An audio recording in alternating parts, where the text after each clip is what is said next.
চেয়ারে বসে নামাজ আদায় করার বিধান কি? নামাজের আগে মহিলারা কি একামত দিবে? কিভাবে দিবেন? মাহরাম ছাড়া মেয়েদের পথ চলার বিধান কতটুকু? সালাত অবস্থায় তাশাহুদ পড়ার সময় আঙ্গুল উঠানো যাবে কিনা? মহিলাদের কোন ধরনের বোরকা পরা জায়েজ আছে? গীবত কয়ভাবে করা যায়? ইসলামী ব্যাংকে টাকা রেখে লভ্যাংশ পাওয়া যায়, তা খাওয়া কি জায়েজ হবে? এমনিতে অসুস্থ যে বিছানা থেকে উঠতে বসতে পারে না, এমনকি মাথা নাড়াচড়া করতে পারে না, সে কিভাবে সালাত আদায় করবে? অসুস্থ অবস্থায় বালিশে সিজদা দেওয়া যাবে কিনা? খালি পেটে রোজা রাখা যাবে কি না? সালাত আদায় করার সময় অন্য মনস্ক বা কাজে বাজে চিন্তা মাথায় আসলে করণীয় কি? বিতির নামাজের সময় দোয়া করতে সময় হাত উঠাতে হবে কিনা? মৃতদের জন্য জীবিতদের করণীয় কি? মৃতদের জন্য জীবিতদের প্রথম করণীয় হলো দোয়া করা, তাদের পক্ষ থেকে। দ্বিতীয় করণীয় হলো দান সদকা করা। তৃতীয় করণীয় হলো ওমরা করা এবং সাদকা করা। এরকম অনেকগুলো করণীয় আছে, কিন্তু এগুলো করার খবর নাই। আমরা হলাম মৃত ব্যক্তির পক্ষ থেকে কি করি? মানুষ খাওয়াই 3 দিনা, 4 দিনা, 10 দিনা, 40 দিনা, যেগুলো শরীয়ত করতে আমাদেরকে নির্দেশ করে নেই। চেয়ারে বসে নামাজ আদায় করার বিধান কি? চেয়ারে বসে নামাজ আদায় করা জায়েজ না নাজায়েজ? ভাই, এই বিষয়ে আমরা বহুবার বলেছি, যেহেতু নতুন করে আবার এখানে প্রশ্ন আসছে। চেয়ারে বসে নামাজ আদায় করা ওই ব্যক্তির জন্য জায়েজ যেই ব্যক্তি কথার কথা রুকু করতে পারে না, এত মোটা হয়ে গেছে, অথবা বয়সের কারণে রুকু করতে পারেন না, অথবা অনেক মা বোন আছেন যে আপনার বাচ্চা গর্ভে থাকার কারণে দেখা গেল যে শরীরের ভারসাম্য ধরে রাখতে পারেন না, রুকু সিজদা গেলে পড়ে যাওয়ার ভয় আছে। এরকম হলে তিনি রুকুটা সিজদাটা চেয়ারে বসে ইশারায় করতে পারবেন, কোনো অসুবিধা নেই। কিন্তু যদি তিনি দাঁড়াইতে পারেন তাহলে দাঁড়াবেন, রুকুর সময় বসে যাবেন। আর যদি রুকুও করতে পারেন কিন্তু সিজদা করতে না পারেন, তাহলে রুকুটাও স্বাভাবিকভাবে করবেন, সিজদা করার সময় চেয়ারে বসে ইশারা করতে পারবেন। কিন্তু আজকাল মুশকিল হলো যে একটু কোমর ব্যথা, একটু শরীরটা খারাপ হলেই চেয়ারটা টান দিয়ে নিয়ে বৈশাও নিয়ে এখন স্টাইলের সাথে নামাজ শুরু করে দেয়। ঠিক না বেঠিক? আপনি কার সামনে ভাব ধরতে আসছেন? হ্যাঁ, প্রধানমন্ত্রীর সামনে আপনাকে হাজির করলে তো আপনার রশি দিয়ে বাইন্দা বসানো যাবে না। ঠিক না বেঠিক? কাসুমুসু করতে থাকবেন, কাসুমুসু। আল্লাহ রাব্বুল আলামিনের সামনে স্টাইল করতে আসেন, চেয়ারে বসে ভাব ধরতে আসছেন, এই নামাজ আল্লাহ কবুল করবেন? ভাই, 10 বছর আগেও তো এত মাজা ব্যথার রোগী ছিল না এদেশে। এত চেয়ার মসজিদে, এটা কি চেয়ার না আরএফএল এর শোরুম? দেখে চেনা কঠিন। মসজিদ না আরএফএল এর শোরুম, চেনা কঠিন। ঠিক না বেঠিক? এত অতিরিক্ত, এটা উচিত না ভাই। সারা দুনিয়া দাবড়ায় আসছে, আয়েশা মসজিদে এসে ধপাস করে চেয়ারে বসে নামাজ পড়তেছে। ঠিক না বেঠিক? এগুলো একটা রোগ হয়ে গেছে। কিন্তু আবার কোন কোন এলাকাতে একটা অপকর্ম চলতেছে। আমাকে গতকালকে এক ভদ্রলোক মেসেজ পাঠাইলেন যে আমাদের এলাকাতে চেয়ার, যারা নামাজ পড়ে তাদের চেয়ারগুলো মসজিদে বাইরে করে দিচ্ছি, তোমরা বাসায় পড়ো, মসজিদে আসার দরকার নেই। আল্লাহর ঘরে আসার ক্ষেত্রে বাধা দেওয়ার জন্য আপনি কে? আল্লাহর ঘরে, এটা তো আপনার বাপদাদার সম্পত্তি না, কেউ বাধা দিতে পারে? অতএব এটা জায়েজ নাই। তবে হ্যাঁ, চেয়ার রাখার ক্ষেত্রে এমন ভাবে রাখবেন যাতে পেছনে কাতারে মুসল্লি সিজদাতে অসুবিধা না হয়। চেয়ারকে সামনে রাখবেন কাতারের, আপনার কোমরটা থাকবে এভাবে, এই যে আমরা দাঁড়াইছি এভাবে বরাবর, কিন্তু পাওটা থাকবে সামনে। অনেকে পাওটাকে বরাবর করে, কোমরটা পিছনে যায়, এবার পেছনে মুসল্লিদের ক্ষতি হয় কি হয় না? এটা করবেন না। এই জন্য চেয়ারে যদি নামাজ পড়তে চান, আপনার যদি সেরকম ওজোর থাকে, তাহলে চেয়ারকে এমন ভাবে রাখবেন, কথার কথা এখানে কাতারের দাগ, তাহলে এখানে থাকবে চেয়ারের শেষ ঠ্যাং, যাতে করে পেছনে মুসল্লির ক্ষতি না হয়। এবং শেখ আব্দুল্লাহ বিন বাজ রাহিমাহুল্লাহ অনেক বড় ওলামা একরাম এই পরামর্শ দিয়েছেন, এইভাবে করবেন। নামাজের আগে মহিলারা কি একামত দিবে? কিভাবে দিবে? না, মহিলারা একামত দিবে না, তারা যখন বাসায় পড়বে একাকি পড়ে নিবে। ভ্যাকসিন নেওয়া কি ইসলামী দেশে জায়েজ আছে কিনা? বলেছি জায়েজ আছে। মাহরাম ছাড়া মেয়েদের পথ চলার বিধান কতটুকু? সাধারণ পথ চলা, কাছাকাছি গেলে, গ্রামে এক জায়গাতে আর জায়গাতে কোনো অসুবিধা নাই, মাহরাম জরুরি না। সফরের দূরত্বে গেলে তখন মাহরাম লাগবে। সালাত অবস্থায় তাশাহুদ পড়ার সময় আঙ্গুল উঠানো যাবে কিনা? আঙ্গুল উঠানো যাবে না, উঠানো হলো সুন্নাত। তাশাহুদের সময় আঙ্গুল উঠানো কি সুন্নাত, অতএব উঠানো যাবে না, শুধু উঠাইতে হবে, সুন্নাত। শবে পালন করা কি বিদআত? শবে বরাত উপলক্ষে আনুষ্ঠানিকতা করা, সিন্নি দেওয়া, আপনার ওই যে আপনার কি হালুয়া বিতরণ করা, একটা জাল হাদিস বানাইছে যে নবীজি দাঁত ভাঙছে এই জন্য হালুয়া খাইছে, এই জন্য আমরা হালুয়া খাই। মানে কত বড় চিটারি আপনি চিন্তা করেন। আপনার বাপের কথা ঠ্যাং ভাঙছে, এই জন্য উনি একটা ইয়া নিছে, কি বলে এগুলাকে, একটা লাঠি নিছে মনে করেন, লাঠি দিয়ে বেচারা ঠ্যাঙা ঠ্যাঙা হাঁটে, কারণ ঠ্যাং ভেঙে গেছে। এখন আপনি বাপের ছেলে বলতেছেন, উফ, আমার বাপের শত্রুর সাথে লড়াই করতে গিয়া ঠ্যাং ভেঙে ফেলছে, অতএব বাপের প্রতি আমি ভালোবাসা প্রকাশ করতে গিয়ে আমার ভালা ঠ্যাঙে আমি একটা লাঠি নিয়ে খোঁড়াইতেছি। বাপে ওই লাঠিটা নিয়ে মাথা দিয়ে মারবে কি পারবে না, যে বেয়াদব তুই তো আমার ভেঙাইতেছিস।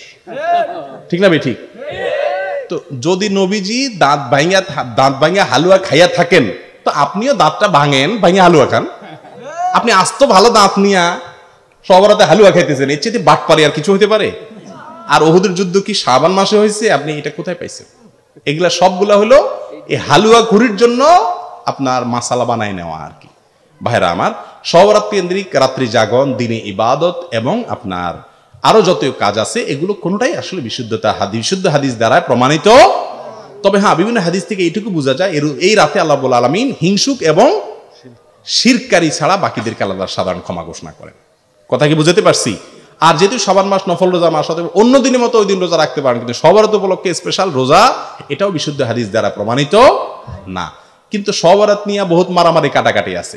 দুঃখের বিষয়, যে সমাজে নামাজের খবর নাই, হাজার হাজার হারামের কাজ চলতেছে, সেখানে সবরাত নিয়ে কি হয়? মারামারি হয়। আল্লাহ আমাদের বোঝার তৌফিক দান করুন। মহিলাদের কোন ধরনের বোরকা পরা জায়েজ আছে? ভাই, তাদের সৌন্দর্য ঢাকে এরকম বোরকা পরা জায়েজ আছে। যেই বোরকা অনেক চাকচিক্যপূর্ণ, আজকে বের হয়েছে দেখা যায় যে অনেক চাকচিক্যপূর্ণ, এটা পরা জায়েজ নাই। বোরকার উপরে এত কাজ যে ওই কাজ দেখতেই মানুষ বারবার তাকায় যে স্টাইলটা কি, ঠিক না? ঠিক। এরপরে আসেন, কিছু আছে এমন টাইট যে শরীরের অঙ্গ প্রত্যঙ্গ সব প্রকাশ হয়, এই সব বোরকার উপরে আবার আরেকটা বোরকা পড়তে হবে, ওই বোরকার উপরে আরেকটা বোরকা পড়তে হবে। বিদায় এই ধরনের বোরকা পড়লে কি হবে না? পর্দা হবে না। এটা একটা স্টাইল এবং ফ্যাশন হয়ে গেছে আজকাল। এখন তো যে বাইর হইছে, আল্লাহ মাফ করো, ফ্যাশন শো বোরকা পরে কি হয়? ফ্যাশন শো হয়। এগুলো কিয়ামতের আলামত ছাড়া আর কিছু না। গীবত কয় ভাবে করা যায়? গীবত তো ভাই একটা হারাম গীবত আর একটা জায়েজ গীবত। জায়েজ গীবত হলো যেখানে একজনের সমালোচনা আরেকজনের পিছনে করলে যার সমালোচনা করলেন তার লাভ আছে। কথার কথা, ছেলে কোনো কুকাম করেছে, ছেলের বাপরে বলে দিলেন যাতে করে তারা শাসন করে, এই গীবত জায়েজ আছে। কিন্তু কিছু কিছু গীবত ওয়াজিব। কথার কথা, ওনার দ্বারা কোনো ক্ষতি হচ্ছে, উনি একটা বোম নিয়ে আসছে এখানে, এখন উনি চলে গেছে, এখন ওনার সমালোচনা করাটা কি? ওয়াজিব, কারণ উনি আমাদের সবার কি করবে? ক্ষতি করবে। এই জন্য এই ধরনের গীবত জায়েজ আছে। কিন্তু সাধারণ অবস্থাতে কোনো মুসলমানের পিছনে গীবত করা জায়েজ নাই। ইসলামী ব্যাংকে টাকা রেখে লভ্যাংশ পাওয়া যায়, তা খাওয়া কি জায়েজ হবে?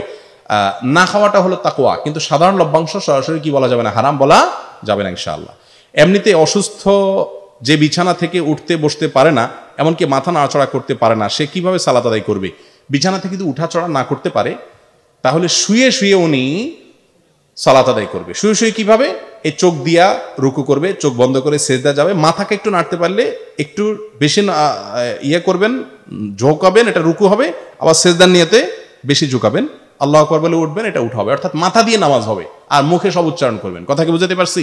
সেগুলোও যদি না হয়, মাথাটাও যদি নানার মতো ক্ষমতা না থাকে, তাহলে মনে মনে রুকুর নিয়তে আল্লাহু আকবার বলবেন, উঠবেন, সেজদা করবেন। এমন গুরুত্বপূর্ণ বিধান নামাজ, দেখেন আপনার পুরা বডি ব্যান্ডেজ হয়ে গেছে, পুরা বডি মাথা থেকে পাবো, মাথাটাও নানার ক্ষমতা নাই। চিন্তা করেন কত বড় অসুস্থ মানুষ হলে এটা সম্ভব হয়। সে অবস্থা পর্যন্ত আল্লাহ তাআলা বলেন ঠিক আছে, নামাজটা মাফ আছে, সব বিধান মাফ, কিন্তু নামাজ মাফ নাই। আর সেই নামাজ না পড়ে মুসলমান চিল্লায় কয় নামাজ না পড়লে কি হয়েছে? ঈমান আছে। ঠিক আছে, হাত উঠিয়ে দোয়া পড়া জায়েজ আছে কিনা? জি, হাত উঠিয়ে দোয়া পড়া যায়। রাসূল আকরাম সাল্লাল্লাহু আলাইহি ওয়াসাল্লাম হাদিসে আছে, সাল্লাল্লাহু বিআফুকুফিকুম, তোমাদের হাত দিয়ে তোমরা আল্লাহর কাছে চাও। আজান অবস্থায় সালাত আদায় করা যাবে কিনা? জি, আজান চলে অবস্থায় নামাজ পড়লে নামাজ হবে, অসুবিধা নেই। একামত কখন দিতে হবে? ফরজ নাকি সুন্নাত নামাজের আগে? ফরজ নামাজের আগে একামত দিবেন, সুন্নাত নামাজের আগে কোনো একামত নাই। অসুস্থ অবস্থায় বালিশে সিজদা দেওয়া যাবে কিনা? এটা অনেকে করে, যে অসুস্থ মানুষ ইশারায় রুকু সিজদা করে, তো সামনে একটা বালিশ থাকে, বালিশের মধ্যে করেন না। বালিশে সিজদা করার কসরত করার দরকার নাই। আপনি যদি স্বাভাবিকভাবে জমিনে সিজদা করতে পারেন ভালো, যদি না পারেন তাহলে আপনি ইশারায় সিজদা করবেন। অনেকে আবার একটা চেয়ার বা টুল রাখে সামনে, ওইটাতে মাথা রাখে, ওইটাতে রাখা না রাখা সমান, কোনো দরকার নেই। আপনি শুধু ইশারা করবেন, ব্যাস, মাথা টাচ করার কোনো দরকার নাই। মাথা টাচ করলে জমিনে করবেন, আর নাহলে ইশারা করবেন। খালি পেটে রোজা রাখা যাবে কি না? খালি পেটে রোজা রাখা যাবে, অসুবিধা নাই। সারি খান নাই তারপর রোজা রাখা, কোনো অসুবিধা নাই। সময় সালাত আদায় করার সময় অন্য মনস্ক বা কাজে বাজে চিন্তা মাথায় আসলে করণীয় কি? ভাই, বাজে চিন্তা মাথায় আসাটা দোষণীয় না, আসবে, এটাই স্বাভাবিক। অর্থাৎ অন্যদিকে মন চলে যেতে পারে। রাসূল আকরাম সাল্লাল্লাহু আলাইহি ওয়াসাল্লাম একবার নামাজে দাঁড়িয়েছেন, একটা শিশুর কান্নার আওয়াজ শুনে তিনি নামাজকে সংক্ষিপ্ত করে দিয়েছেন। তাহলে বোঝা গেল যে অন্যের কথা নামাজের সময় বাইরের কথা আসাটা দোষণীয় না, কিন্তু নিয়ম হলো যখনই আমি টের পেলাম যে মন অন্যদিক চলে গেছে, সাথে সাথে মনটাকে কি করবো? ঘুরে নামাজের দিকে নিয়ে আসবো, বাস, এই কসরত চেষ্টা চালাবেন। এরপরে আসুন, বিতির নামাজের সময় দোয়া করতে সময় হাত উঠাতে হবে কিনা? হাত উঠানোর কথা অনেক ওলামা একরাম বলেন। সৌদি আরবের সর্বোচ্চ ওলামা পরিষদের অনেক ওলামা একরাম, বিশেষ করে শেখ বিন বাজ রাহিমাহুল্লাহ যতটুকু মনে পড়ে, তিনি বলেছেন দোয়া করতে জন্য হাত তুলে দোয়া করাটা আসলে হাদিস দ্বারা সাবেত না।